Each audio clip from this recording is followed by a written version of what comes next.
பெரிய குதிரை இல்ல, குட்டி குதிரை மாதிரி இருக்கு. குதிரைன்னா சவாரி பண்ணணும்ல, சவாரி பண்ணி பார்ப்போமா?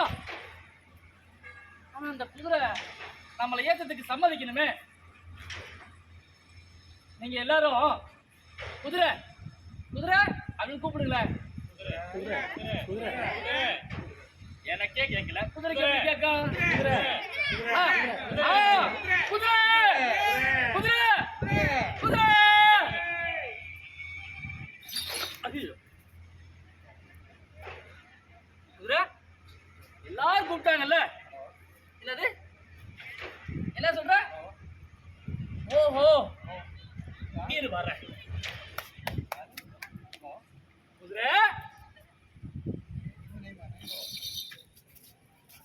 என்ன பேசவே மாட்டேங்குது.